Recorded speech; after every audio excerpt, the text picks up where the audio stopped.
नमस्कार साथियों, एक बार फिर मैं दीपंकर समझदार चार्टर्ड अकाउंटेंट, आपका दोस्त और बिजनेस ग्रोथ एसोसिएट। 12A और 80G ये रजिस्ट्रेशन बहुत सारे लोग कराते हैं, आपने सुना होगा। इससे क्या क्या फायदा होता है थोड़ा सा बताऊंगा, और किसके लिए एप्लीकेबल ये बहुत इंपॉर्टेंट है, और फाइनली आपको किस तरीके से हम हेल्प कर सकते हैं ये भी आपको बताने वाले हैं। सबसे पहले बता दूं कि रजिस्ट्रेशन कौन करवा सकता है, राइट। एलिजिबिलिटी क्राइटेरिया बहुत इंपॉर्टेंट है।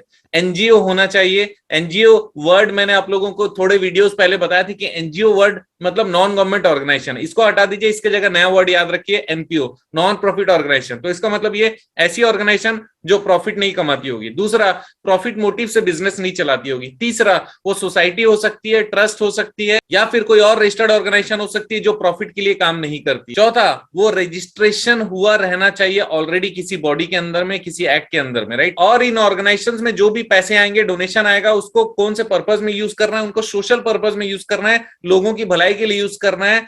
तो सोशल सर्विसेज बहुत ज्यादा इंपॉर्टेंट क्राइटेरिया है। यहां पर एक और चीज इंपॉर्टेंट है कि वो रिलीजियस, किसी स्पेसिफिक रिलीजन के लिए काम नहीं होना चाहिए, वो जनता के लिए, किसी भी व्यक्ति के लिए बेनिफिशियल होना चाहिए ऑर्गेनाइजेशन और उसका एक्टिविटी। तब जाकर आप 12A और 80G का रजिस्ट्रेशन करा सकते हो, राइट। अब 12A से क्या फायदा होने वाला है और 80G से क्या फायदा होने वाला है ये समझते हैं। अगर आपके पास 12A का रजिस्ट्रेशन है तो फिर आप जो खर्चे करते हैं उसकी आपको छूट मिलती है, राइट। इसका मतलब उस पर कोई भी डिस्कशन नहीं होता, केवल आपको अकाउंटिंग और प्रूफ रखना पड़ता है। ये भी बता दूं, सारे ऑर्गेनाइजेशन जो कि 12A और 80G का रजिस्ट्रेशन रखेंगे उनको अकाउंटिंग करने की जरूरत रहेगी, उनके पास प्रॉपर बुक्स ऑफ रिकॉर्ड्स होने चाहिए। तो 12A रजिस्ट्रेशन में आपने जो भी खर्चे किए होंगे, खर्चे की छूट मिलेगी। 85% तक का खर्चा, जो कि टोटल रिसिप्ट है उसमें 85% आपने खर्चा कर दिया, तो बाकी 15% पे आपको 15% एग्जेम्प्ट हो जाता है अगर 85% आप खर्चा करते हो। अगर 85% से कम खर्चा करते हो जितना डोनेशन मिला, तो उसको नेक्स्ट ईयर कैरी फॉरवर्ड करके ले जा सकते हो। इसका मतलब ये कि आपको टैक्स से बचता है ऑर्गेनाइजेशन अगर उसने 12A लिया है।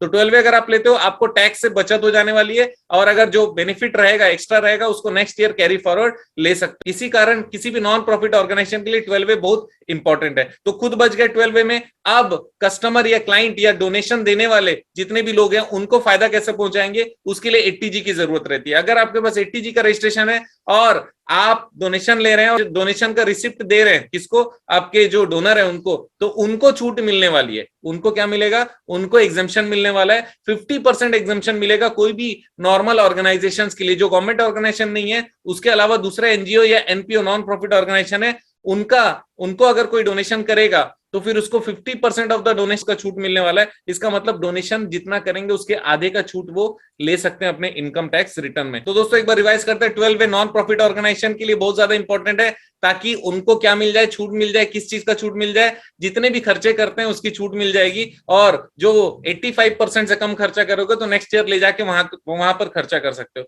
क्या सेक्शन 8 को भी 12A रजिस्ट्रेशन मिल सकता है, 80G रजिस्ट्रेशन मिल सकता है? हाँ, लेकिन सेक्शन 8 में बिजनेस एक्टिविटी नहीं होगी तभी मिल पाएगा, अगर बिजनेस एक्टिविटी होगी तो नहीं मिल पाएगा। यहां तक क्लियर है? बिजनेस का मतलब होता है फॉर प्रॉफिट ऑर्गेनाइजेशन होगा, या फिर एक्चुअल कोई बिजनेस होगा। जैसे फाइनेंस बिजनेस है, सिर्फ फाइनेंस बिजनेस करोगे 12A नहीं मिलेगा, लेकिन फाइनेंस बिजनेस के साथ दूसरा भी करोगे 12A आपको रजिस्ट्रेशन मिल सकता है। अब आते हैं 80G का फायदा किसको होता है? जो डोनेशन देता है वो पूछता है कि आपकी ऑर्गेनाइजेशन 80G वाली है क्या। अगर आप 80G का रजिस्ट्रेशन लेते हो उसको फायदा होता है अगर आप रिसिप्ट देते हो और सामने वाले का पूरा डिटेल, पैन नंबर, सारी जानकारी लेकर, और प्रॉपरली आप अपने रिटर्न फाइलिंग में डोनर का पूरा डिटेल पैन नंबर के साथ में देते हो, तो फिर उनको छूट मिलने वाला है। अब मैं आपको बता दूं कि अगर आपका भी नॉन प्रॉफिट ऑर्गेनाइजेशन है, कोई सोसाइटी है, कोई ट्रस्ट है, कोई रजिस्टर्ड बॉडी है, या फिर सेक्शन 8 कंपनी है, और आपको चाहिए रजिस्ट्रेशन, तो फिर हमारी ऑर्गेनाइजेशन आपकी 12A और 80G के रजिस्ट्रेशन में हेल्प कर सकती है। दिए गए नंबर पे आप कनेक्ट हो सकते हो, और डॉक्यूमेंट पूरा अगर आप दे देते हो तो मैक्सिमम 4 दिन के अंदर में हम लोग आपका रजिस्ट्रेशन का प्रोसेस, फाइलिंग पूरा कंप्लीट करके दे देंगे। तो अगर आपको हेल्प चाहिए तुरंत दिए गए नंबर पे कॉल कर सकते हो। आप जानते हैं मेरा मिशन है हमेशा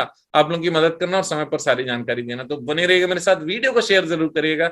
आपका दिन जबरदस्त और शुभ हो।